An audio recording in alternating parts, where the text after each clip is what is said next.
I read the secularists, Devadatta Patnaik and so on, say that, oh, this is mythology. Now, you see, that is a very primitive understanding of the interaction between mythology and history. There is no problem in identifying this and strengthening the Indian self-consciousness that we really are the inheritors of this ancient civilization. Problems are, of course, Westerners who simply don't look at the facts because by now they have a paradigm of their own, the Aryan Invasion Theory, and so everything that doesn't fit, they just ignore. I can personally tell some strong stories of how systematically, how determinedly they refuse to see what doesn't fit their paradigm. That is not the Sri Lanka that we know from the world map as the island south of India. It's another island, but I guess you have to read the book to find out. Identify that now? Well, okay, if you insist.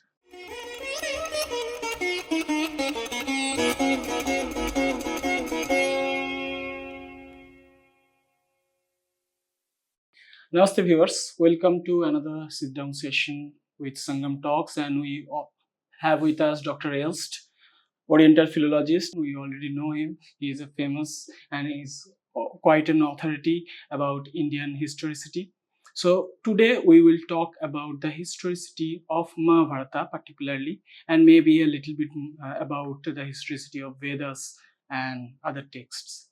So welcome, sir. Thank you for coming once again. Welcome. Thank you. Yes. So where do you start, sir, about Mahabharata? Well, let's start with the beginning, with the Vedas. And they're not really the beginning anyway, because the Vedas also appear at one point in history, probably on present evidence, something like 3300 BCE. But so at some point in history, so there was a time before the Vedas. And so some people say, yeah, the Vedas are the origin of Hinduism and so on. Well, the first Rishi, and in fact, most of the Rishis didn't have the Vedas. They couldn't refer to the Vedas. They had to produce them themselves. And in the Vedas, a number of ancestors are mentioned who didn't have the Vedas at all. So Manu, Vaivaswata, and Ila, and Pururavas, and Yayati, and so on, they all didn't have the Vedas. So the founder of the Vedas didn't have the Vedas. So Hinduism exists without the Vedas.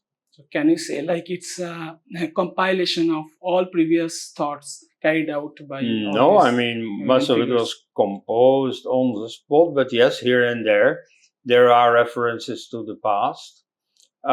Some are quite explicit, so they speak about the rishis of the present and the rishis of the past. They lived in full consciousness of being inheritors of an older tradition.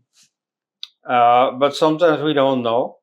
Like, for instance, if we speak about the past, I'm sure there are expressions like that in the Indian language, but let me limit myself to English. You speak about, this politician or someone crossed the Rubicon. He did something with irreversible consequences. That's because Julius Caesar, 2000 years ago, crossed the Rubicon, which was the territory between the province that he was allotted and the rest of the Roman Empire, where he had no business. So if he came there, it was a coup d'etat. Okay. Right? So that's what he did by crossing the Rubicon.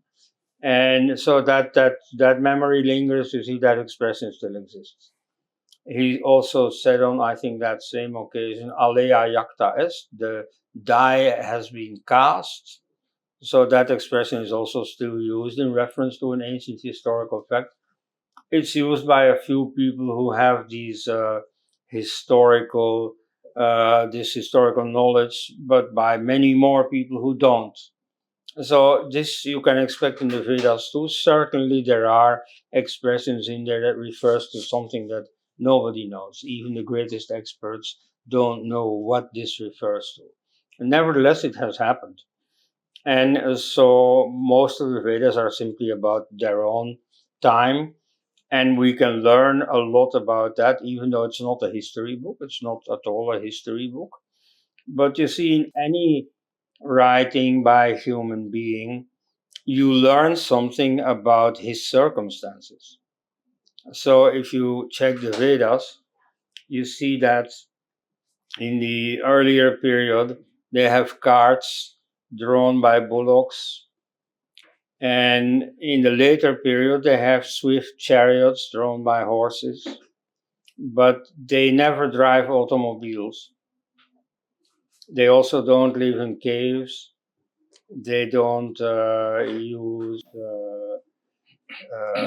prehistoric stone axes and stuff like that. I mean, you can perfectly deduce that they lived not in the Stone Age and not in the modern age either.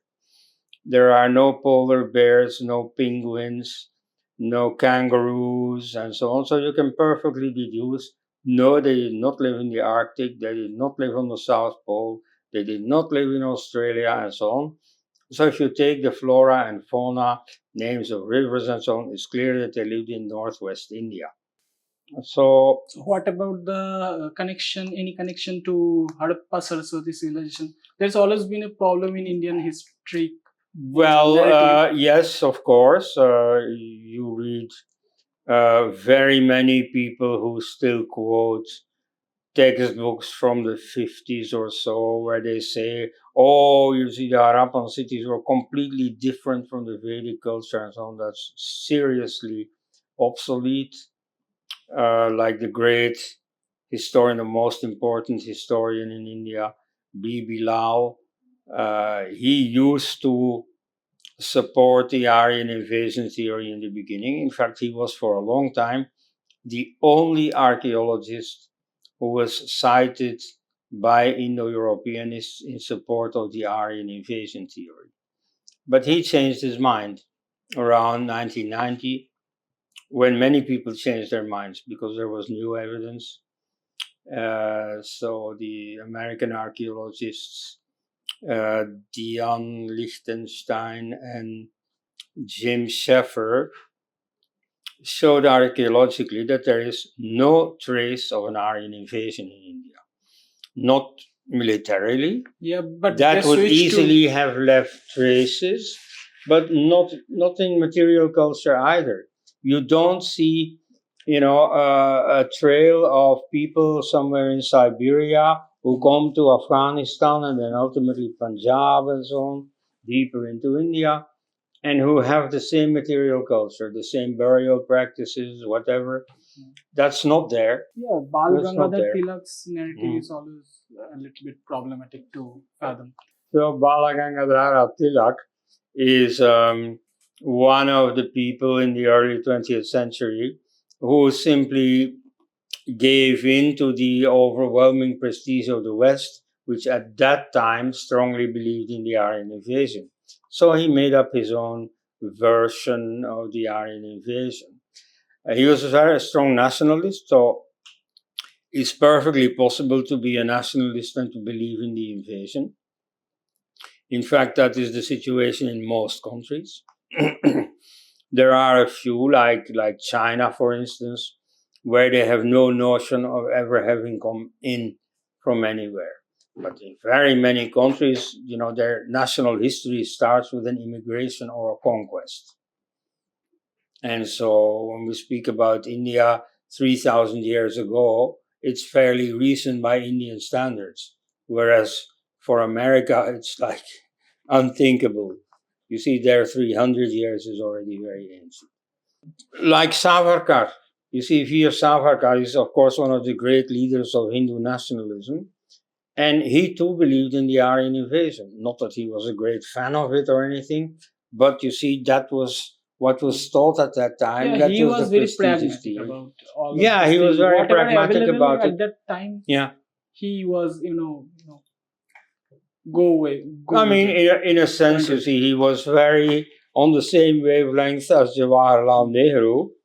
who likewise believed in the Aryan Invasion Theory.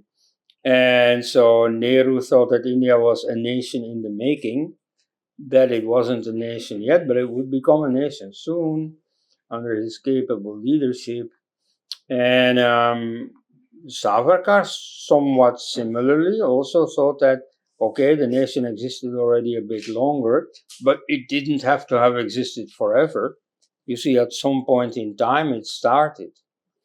And so you can be perfectly a nationalist, whatever the earlier history of your nation was.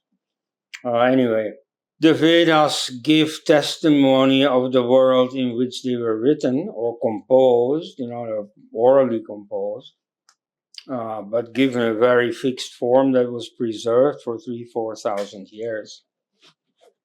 So they were composed in a specific situation in northwest India. That's absolutely certain. And then some events, a few localized and well-timed events, also are described in it, not because they have the job of writing history, but because the religious sentiments that they express are linked to events in real life. You see, some events in real life you have to thank the gods for. If you become a father for the first time, you feel very grateful and happy and so on. So you write a hymn to the gods about it. And at the same time, it gives testimony of this birth of this real human being. And so the Battle of the Ten Kings, of course, is about a real war, a battle that has genuinely happened. Yeah, shaped maybe the history of the world. Well, it gives a very sketchy description of the war. You can deduce a few things. You can certainly deduce the outcome.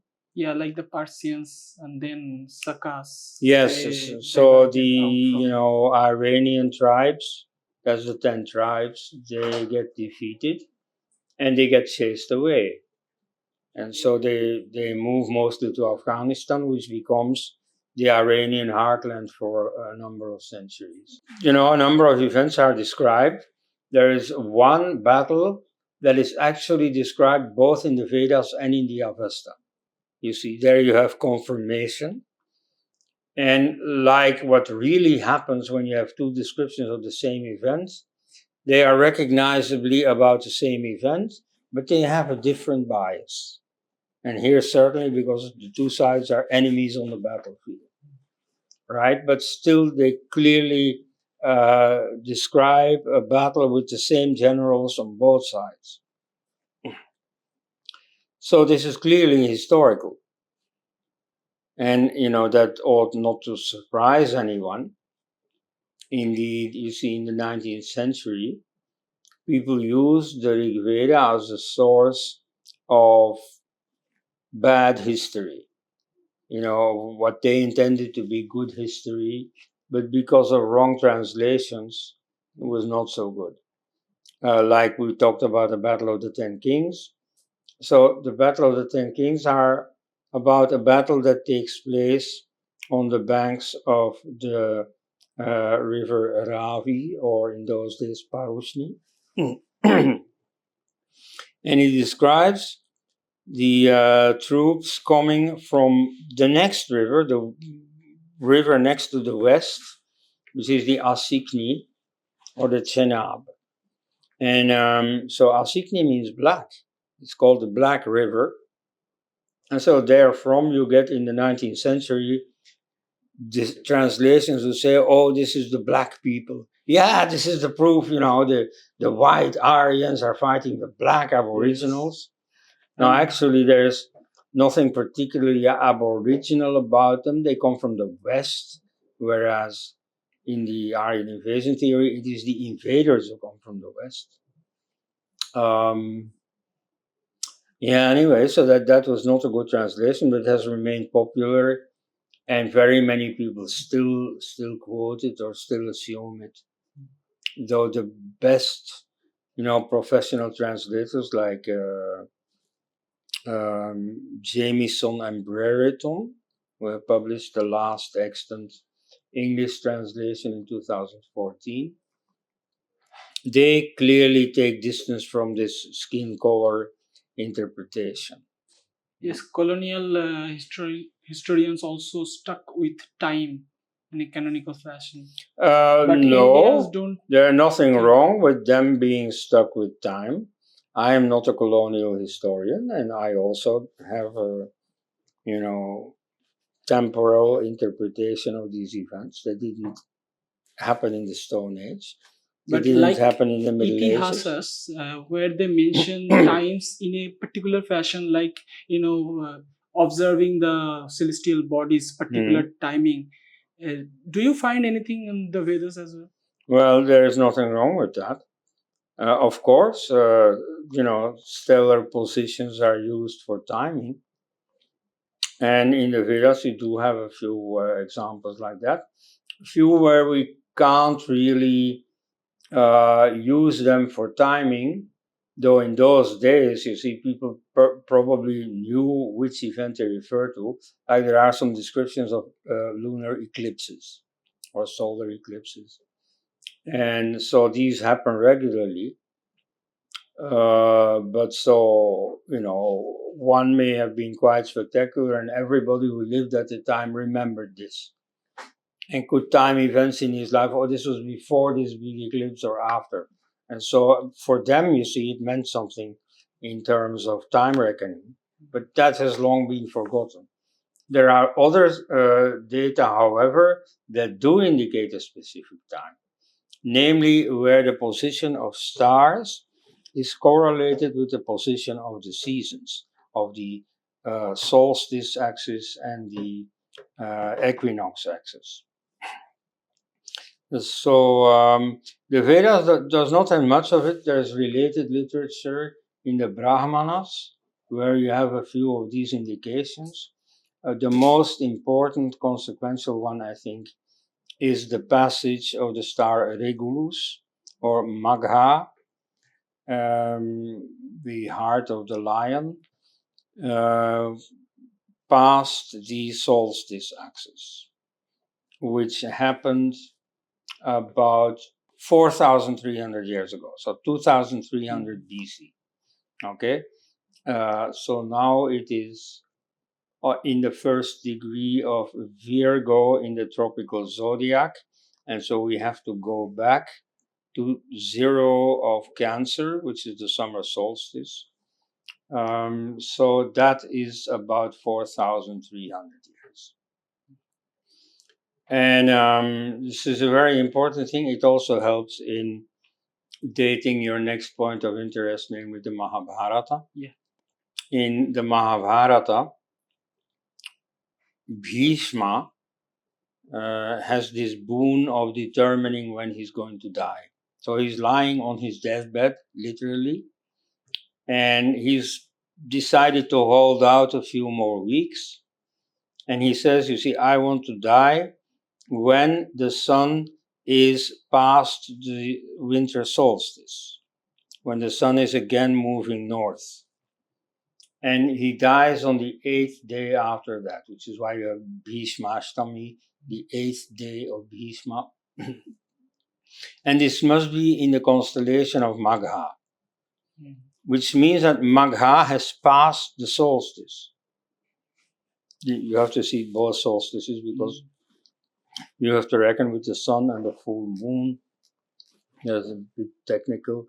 But and that's supposed at to any be, rate, there is the solstice axis that is crossed by Magha.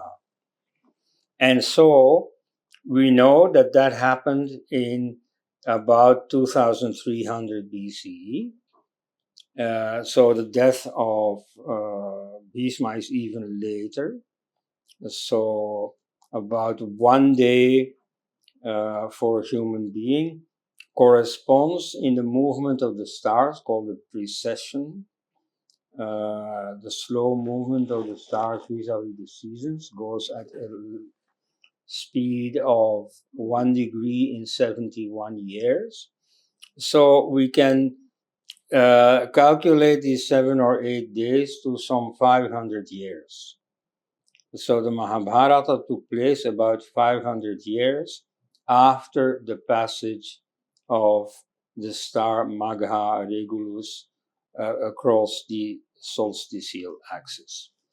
And it so happens that capable archaeoastronomers like Ashok Bhatnagar and Jijith Nadumuri Ravi do determine the date or at least the year of the Kurukshetra battle in 1793 BCE.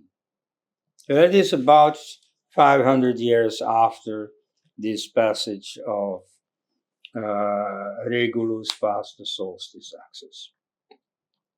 So yes, you see, archaeoastronomy is very useful. Fascinating. Absolutely. And so this means that we can effectively determine the date of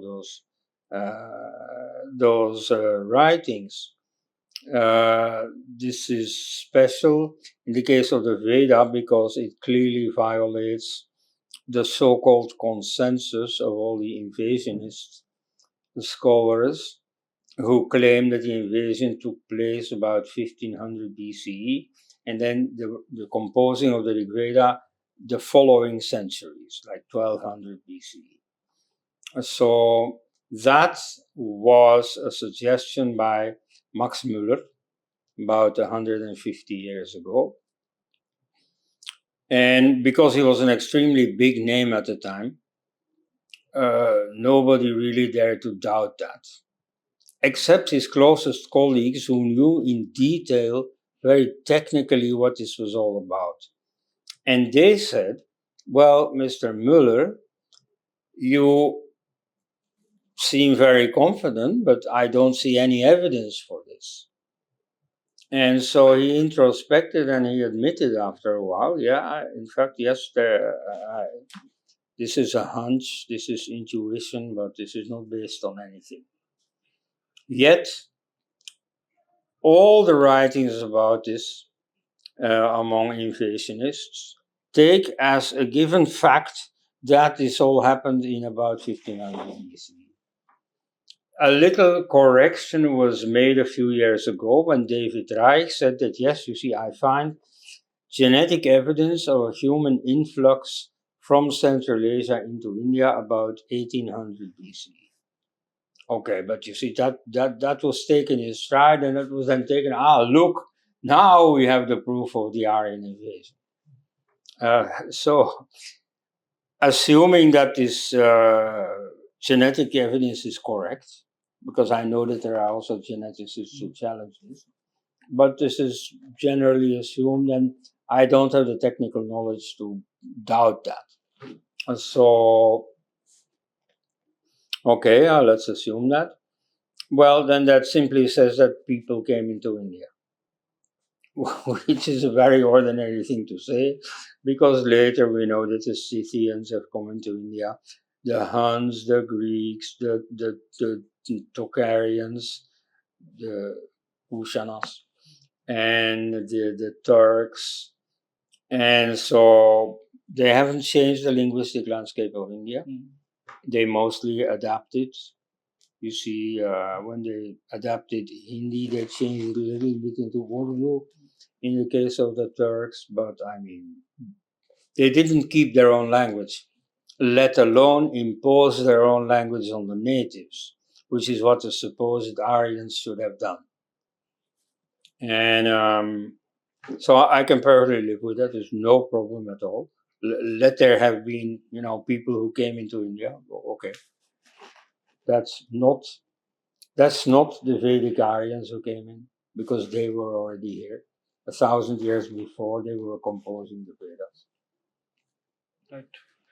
So, Indian civilization may be the only civilization that is very comfortable with cyclic time. So, do you think that maybe there are many occurrences, maybe the particular the positioning of the celestial bodies? That exists everywhere. People are aware of celestial cycles. Starting with the use of the month, the cycle of the moon is used everywhere. the basis of the calendar No, all the concept. over. I am talking about the concept of time. Well, This- that is time in practice is the calendar. And so, of course, that works with cycles. The year is a cycle. Everybody in the whole world knows about the year. Okay, maybe we can go back to Mahabharata. In this case, they think that, cyclical notions of time are typically Indian. No, they aren't. I mean, I'm telling that in such context that this particular time you mentioned, 1793 BC, that is Yeah. mathematically proven. Mm. But this the positioning of the celestial bodies that happened that moment of time Yeah. happened before also. So there are Yeah. some claims that it may be far older than that. Well, some knowledge of astronomical events may be older.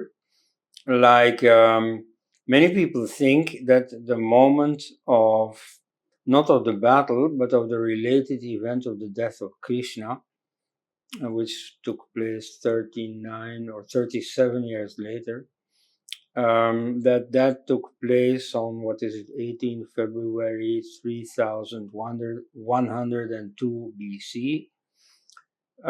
Well, you see, at that time there may have been something special. So apparently there was a conjunction of stars, though by no means precise. They didn't, find a place exactly on the same degree of longitude. But it was a phenomenon. You could see it in the sky. Wow, there are a number of planets together. So yeah, that happened. That doesn't mean that the death of Krishna happened at the time. So you see later, a number of things were being conflated. So in the case of the Mahabharata, what was conflated was the date of the battle, the death of Krishna, and the beginning of the Kali Yuga. Right? They're quite unrelated. They get equated or connected from the 6th century AD. So, more than 2,000 years after the real event. And for a long time, even the memory of the event did without this notion of Kali Yuga and all that. This cycle of the yugas is an Indo-European notion. Here again, I know that many Sanskritists absolutely will protest when I say Indo-European, because they think that the Vedas are the oldest thing in the world, nothing comes before. Well, no. This Proto-Indo-European was a joint mother language of which Sanskrit was the oldest or second oldest daughter, and then you get all the rest, Russian and German and Greek and so on. They all descend from the same grandmother language. And so at that stage in culture, of which you see traces in all these daughter languages, or many of them, you have a notion of four world ages. And so that is preserved in Germanic sources and in Greek sources.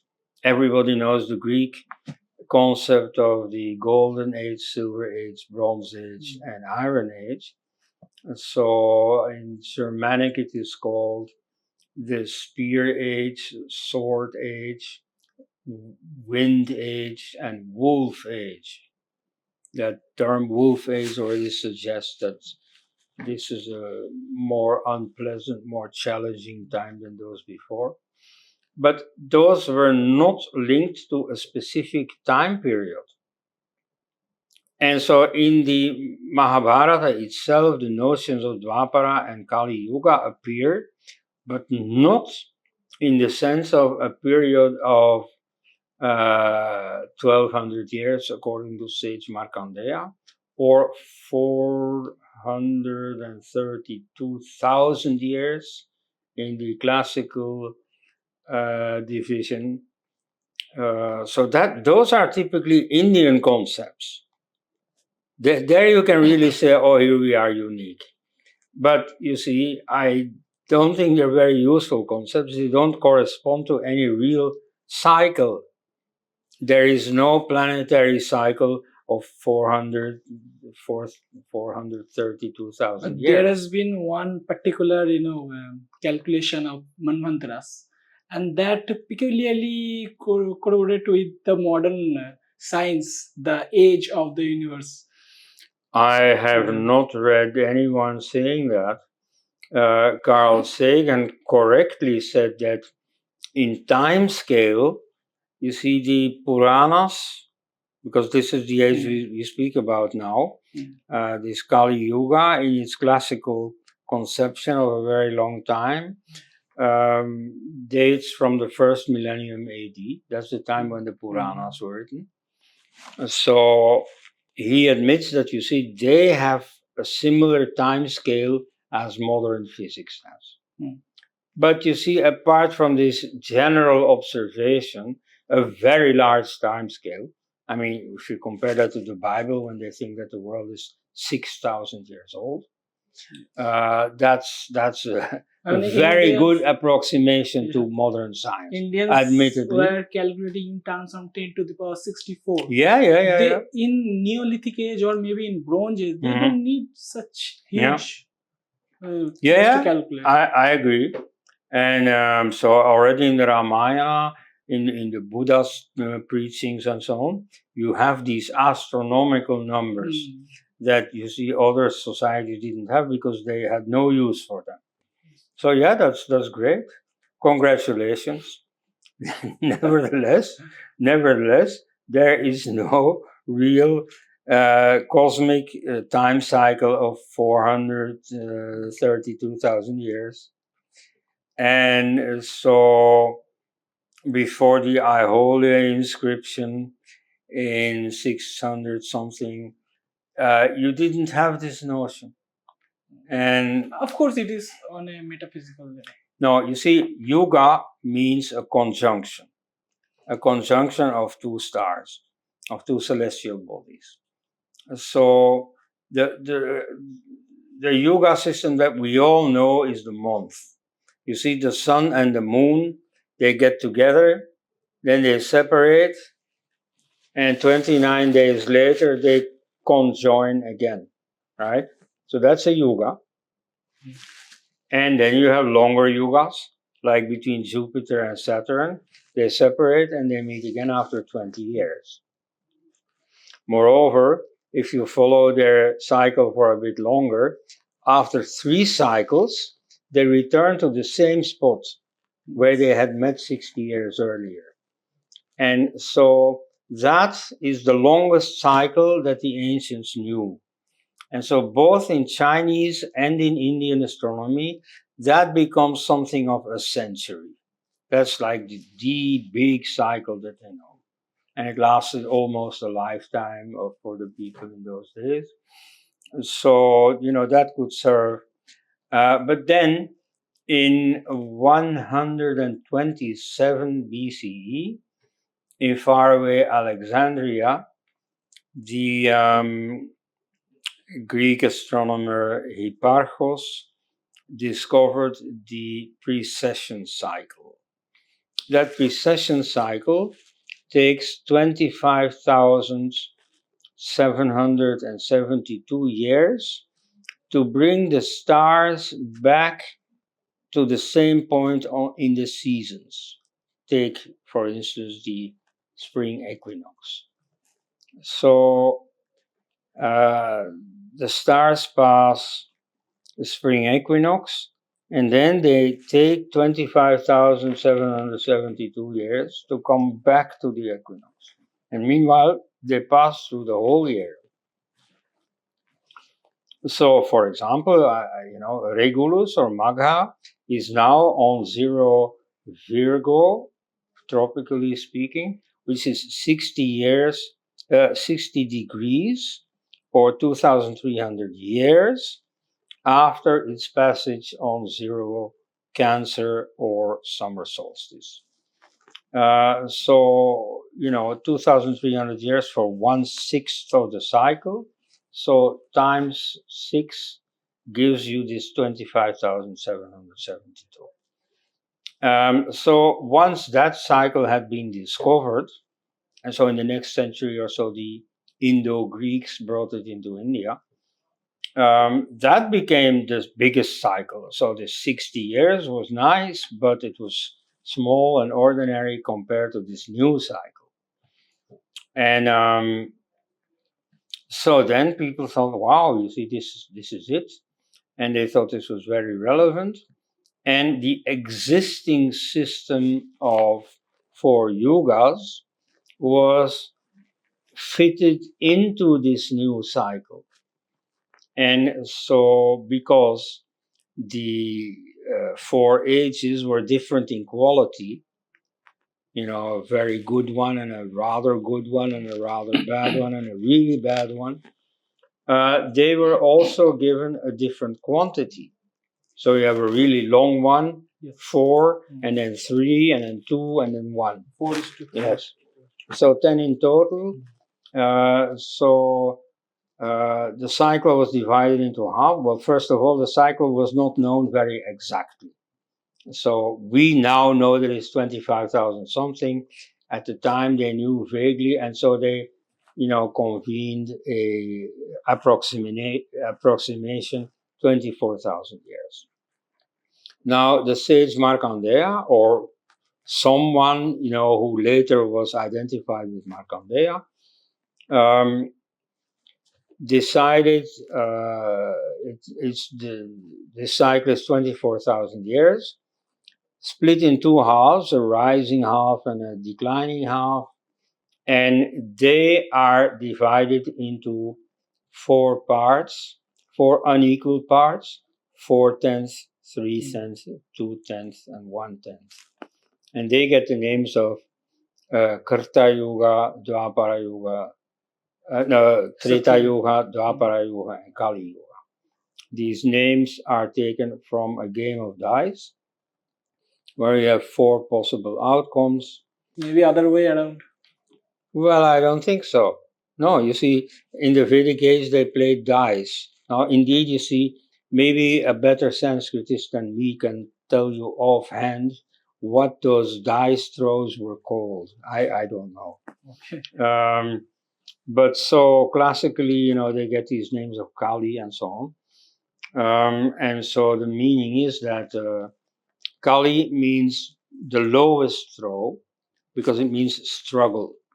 So you see, the struggle for you has yet to start. With the lowest throw, you can't win. So you have to keep on playing until you win.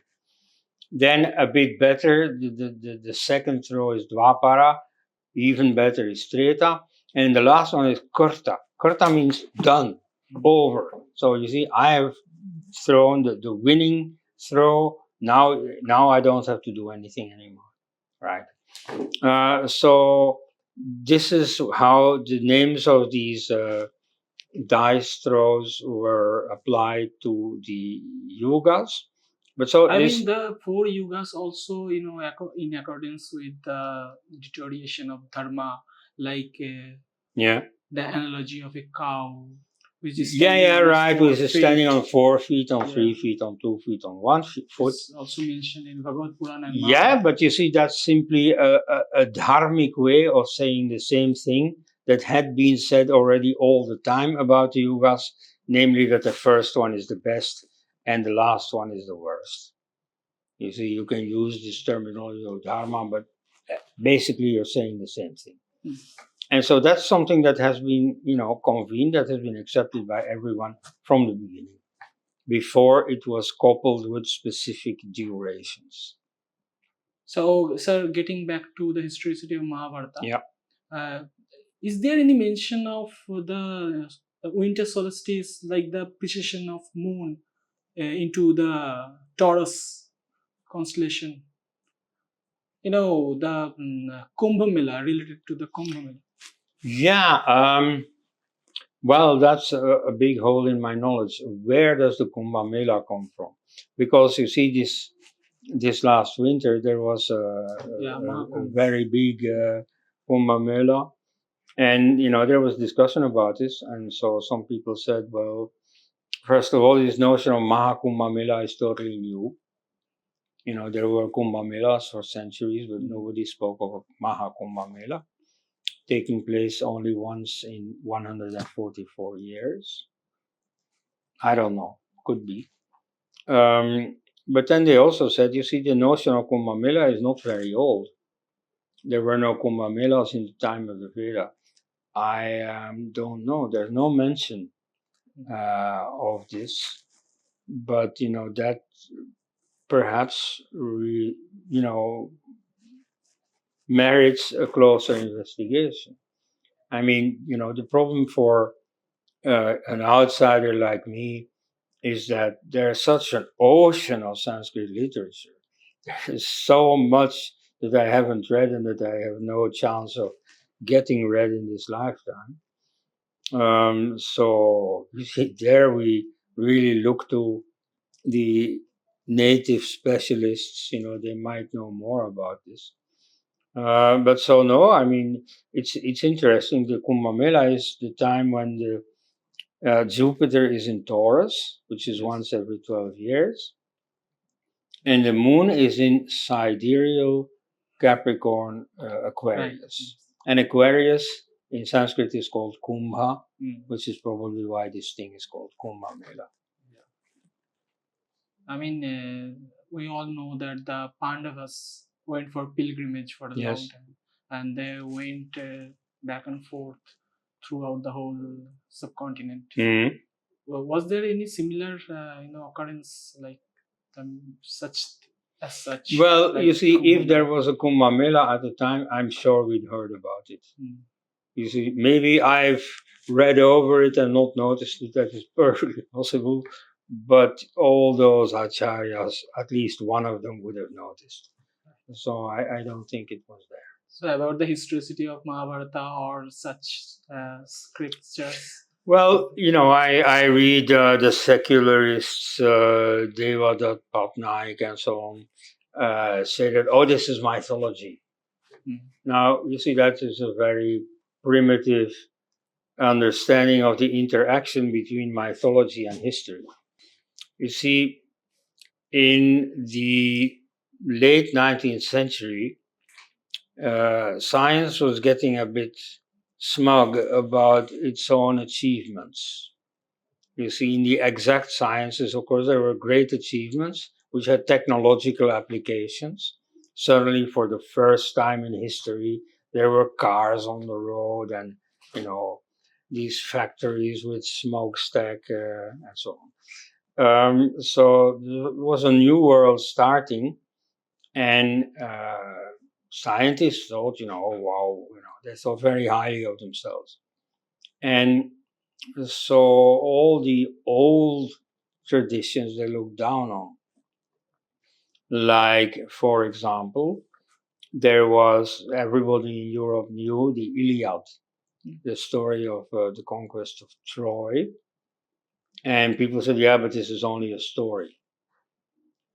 Now, in the modern age, we know about stories that are only stories. Writers who sit down in an air-conditioned room and fantasize and write down these fantasies. Although, if you look closely, even those fantasies still have a basis in history, like Tolkien, the Lord of the Rings, is a bit of an imitation of Germanic mythology, Finnish mythology, Celtic. It's not entirely new. But anyway, that notion of just sitting down and inventing things, that's modern. You see, the ancient epics are based on actual events. So we now know that the war about Troy that Homer wrote about really took place. This is about a real war. And so at that time, the scholars who said, no, this is fantasy, they were refuted live by the amateur Heinrich Schliemann, who was a retired rich businessman, and so he used his money to finance excavations on the site where Homer said that Troy had been, which was a site well known because in the Roman days it was some sort of pilgrimage site for Romans, because the Romans thought that they were the descendants of the escaped survivors from Troy. Okay. And so for them it was a very important spot, so many Romans went there. So he used the totally new science at the time of archaeology. So they started digging, not very professionally. I mean, not in full respect of the different layers of, findings and so on. Nevertheless, enough to find, yes, there was a city of Troy. And so, and then later, they started discovering the Hittite language. The Hittites are mentioned in the Bible. And about the Bible too, you see the scientists said, oh, these are just stories and so on. The Hittites never existed. Well, actually, they discovered, leftovers of the Hittites. They discovered writing in Hittite. They deciphered this writing. It was Indo-European. Actually, it's connected to Troy because some of the names of the Trojan heroes are Hittite, though Hittite was not their spoken language. But so it's like in India, people, Tamil Nadu, who don't like Sanskrit, nevertheless have a Sanskrit name, like the late Karunanidhi, perfectly Sanskrit name. And nowadays they don't like, but historically they are. Yes, but so at any rate, it's normal that you see at that time the imperial language Hittite was prestigious among its little neighbors.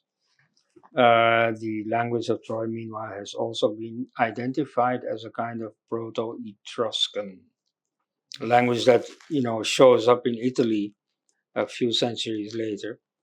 But so the Trojans lived and were defeated in about 1200 BCE.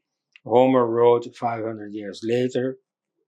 There were all kinds of little pieces of information about that war, and so he pieced that together to a good story, and he put some romantic elements with it, the abduction of a wife and all that, and so he made it into a good story, and that became the classic among the ancient Greeks. All the Greeks knew the Iliad by heart. So just like the discovery of the lost city of Troy. Yes. Was there any attempts or maybe successful attempts to find any archaeological evidences of the era of Well, since the 50s, there have been archaeological diggings in those Mahabharata related sites by Aryan Invasion, by B.B. Lal. And so initially, they thought that what they found there, the painted gray ware, was typical of the Aryans moving deeper into India. That is why B.B. Lal was cited by the invasionist historians for 50 years long. In fact, the latest book in which I found it was 2012 or so. So the idea is still with us that this proves the Aryan invasion.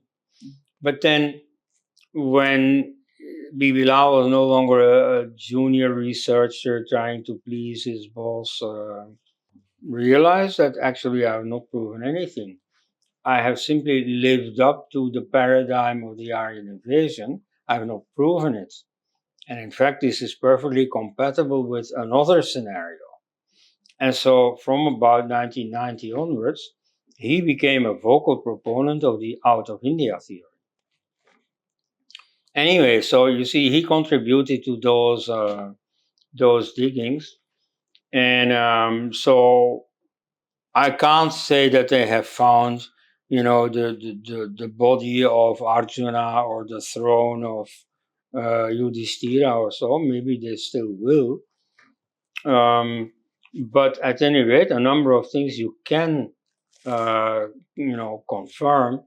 Like we know from scripture that there was a migration from Haryana, which is where the Vedas were composed, to Panchala, to western Uttar Pradesh, where most of the Mahabharata takes place. Like Hastinapura, their capital is on the Ganga in present-day Meerut. They found the city of Indraprastha, which is Delhi today, on the Yamuna. So you see this changing landscape. And so then as they get to know the Harappan civilization better, they see what has happened. Namely, the Harappan cities become uninhabitable because the area gets desiccated, the drying up of the Saraswati. So people seek more comfortable pastures, and so they move to the Ganga. And so that entirely fits these archaeological findings. So the literature and the archaeology perfectly match. All right.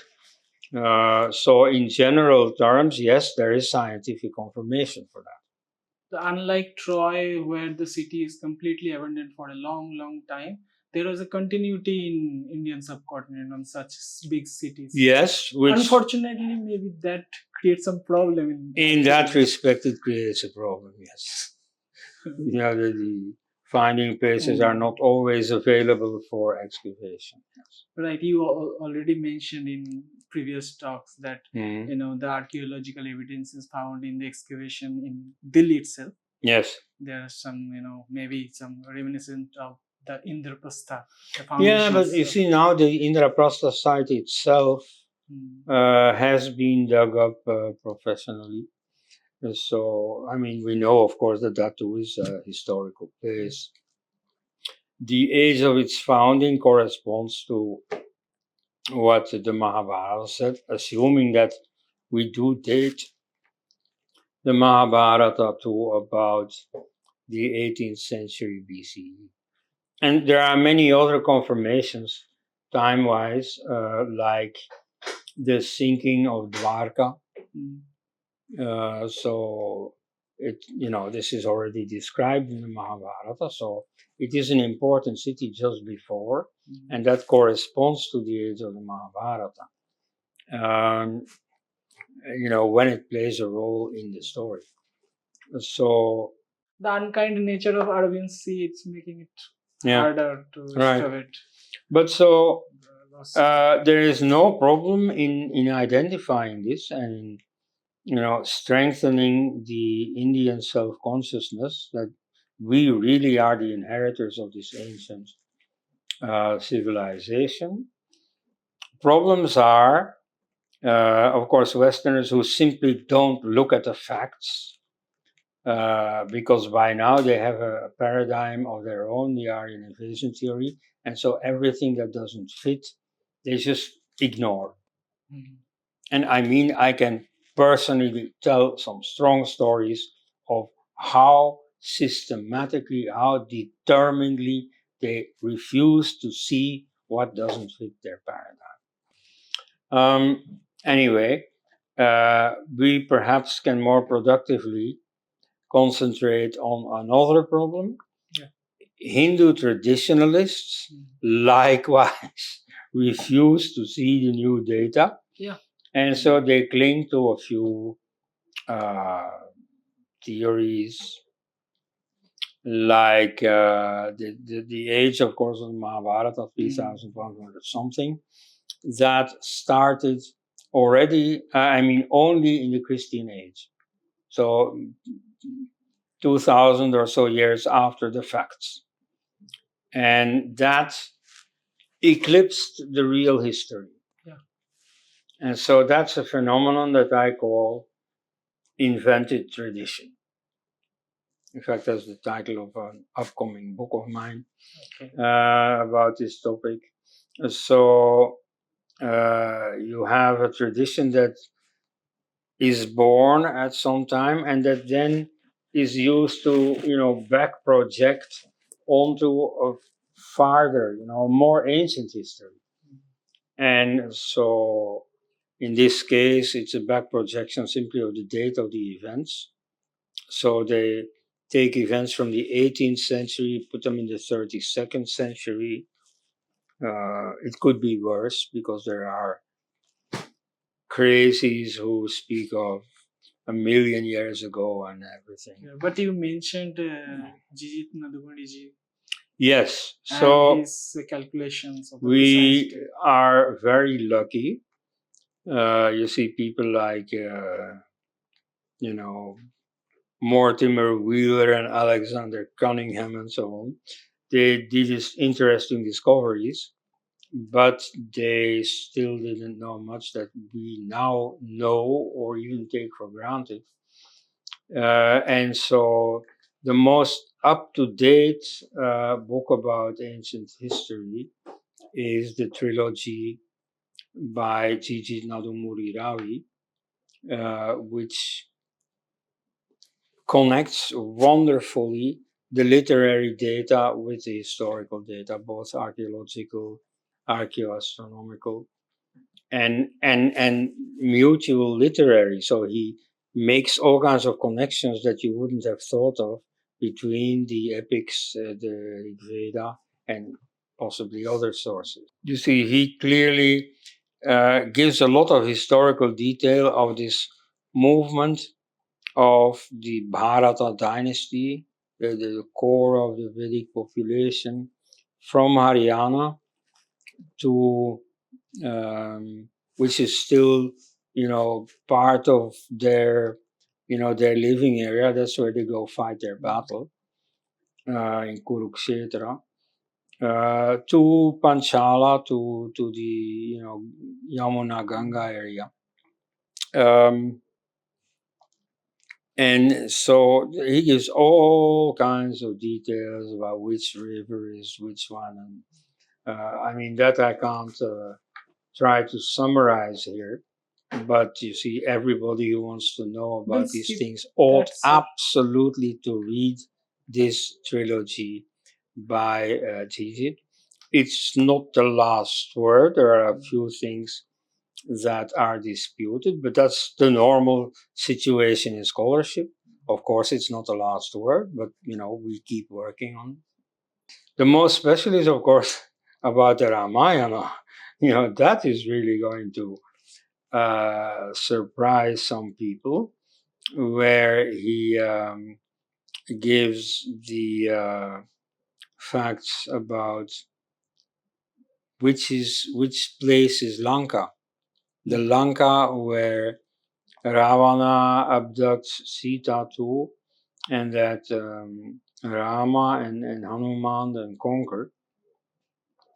So that is not the Sri Lanka that we know from the world map as the island south of India.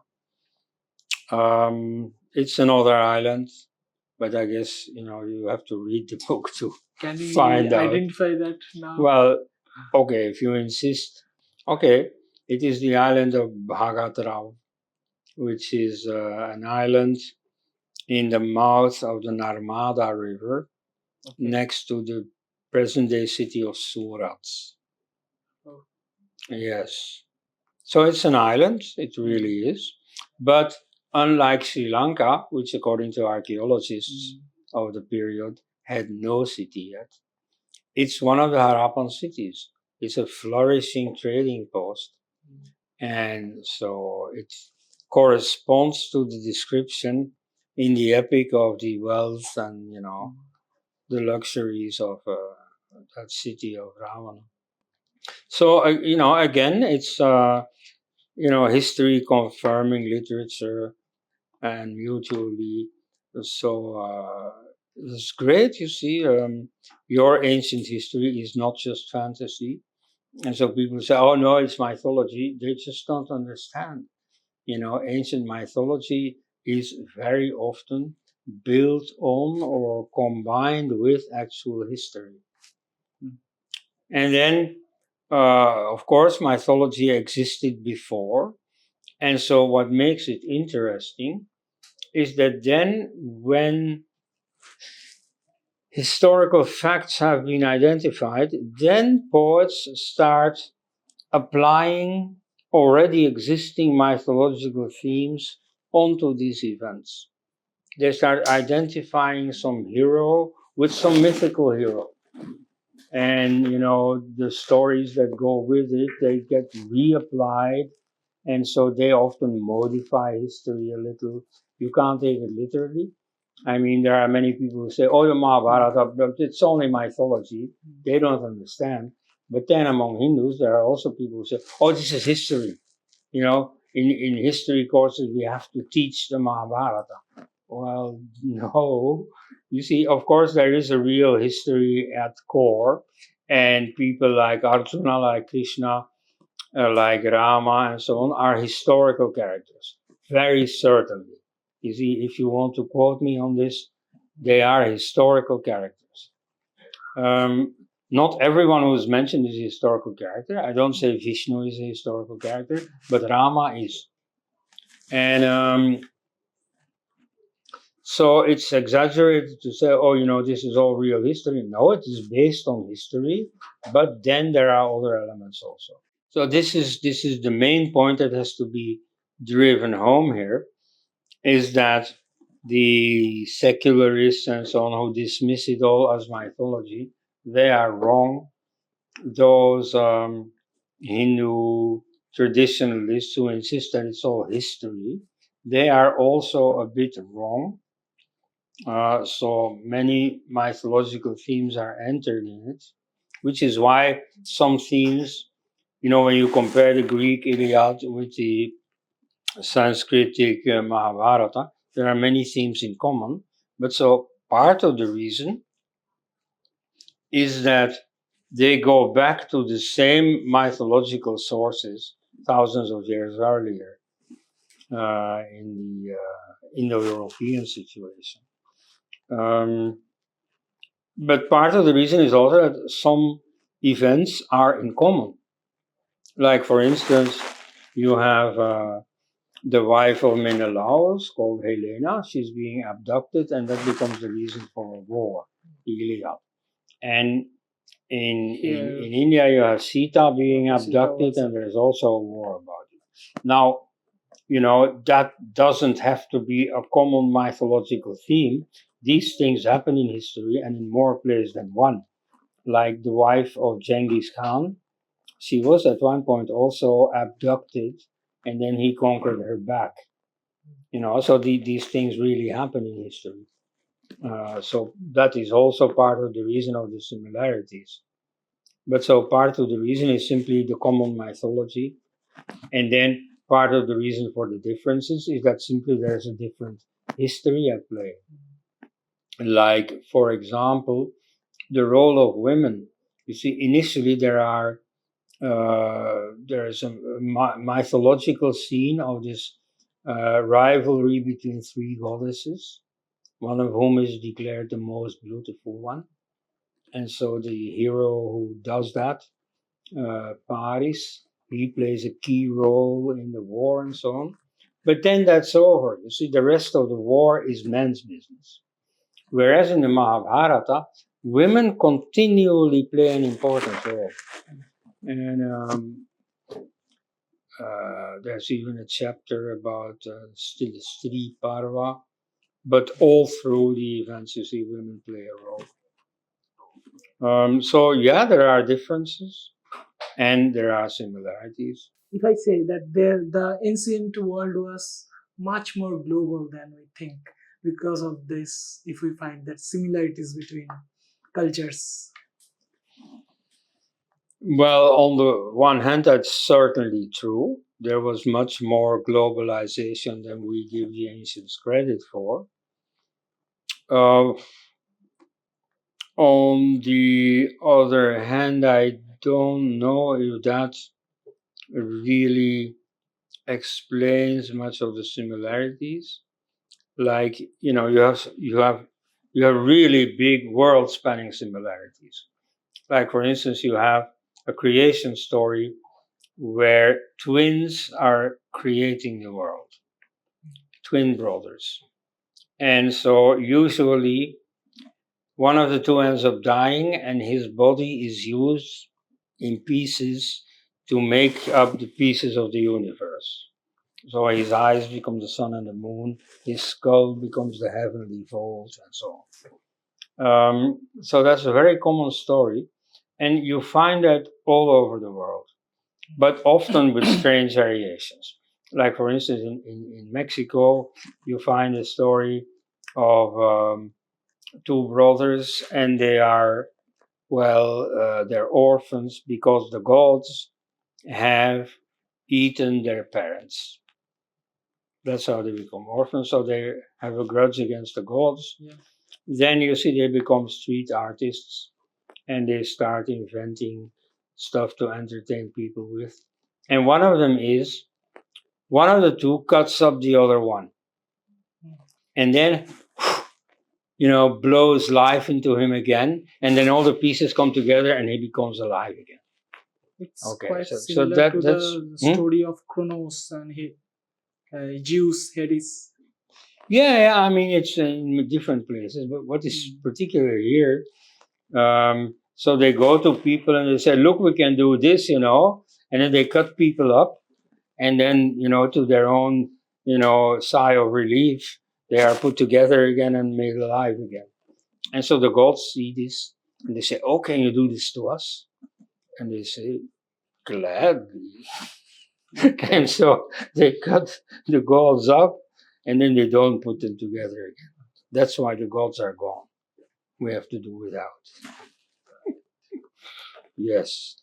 But so even Cain and Abel, the children of Adam and Eve in the Bible, they are also a sort of expression of that same myth. You see, they're linked with creation because of their parents. And then the one kills the other, right? So it has its own development, matters of guilt and God intervening and so on. But you can see that it goes back to the same myth, right? So that's pretty universal. So some themes in the Mahabharata are quite universal. Others are typically Indian. Yeah, there must be some variances. Yeah. It's such a big word back then also. Yeah. So, sir, any concluding comments? Well, I have no message to give to your viewers, except that maybe keep your wits about it. There is too much dogma in these matters. Many people have a very sclerotic view of their tradition. That's not needed. My new book, it's actually a collection of papers about a similar theme. So it's about ancient religion. It explains what gods are. It explains how Islam and Christianity and so on treat gods, what it means for them. Then it explains the controversies about the history of the Vedas, about the history of the Mahabharata. And the probably most controversial chapter is about the notion of aparusheyatva. So there are some traditionalists who claim that the Vedas are aparusheya. This the Vedas themselves never say. The notion erupts about 1,000 years later. But it's already so long ago that many people say, "Oh, but this is traditional. This is an ancient belief." Well, yeah, it's like 2,500 years old. That is ancient. Yet it's not Vedic. And so I've had a lot of angry criticism about that. And so people quote Jaimini and Yaska and Shankara and so on. I say, well, this whole post-Vedic doesn't make any difference to, my analysis. But they don't like it. And if I have to choose between siding with the acharyas and the modern traditionalists versus siding with the rishis, I prefer the rishis. That's nice to hear, sir. So, always a pleasure, a big pleasure to have you with us, sir. Thank you very much. Thank you for coming. Yes, thank you for your interest.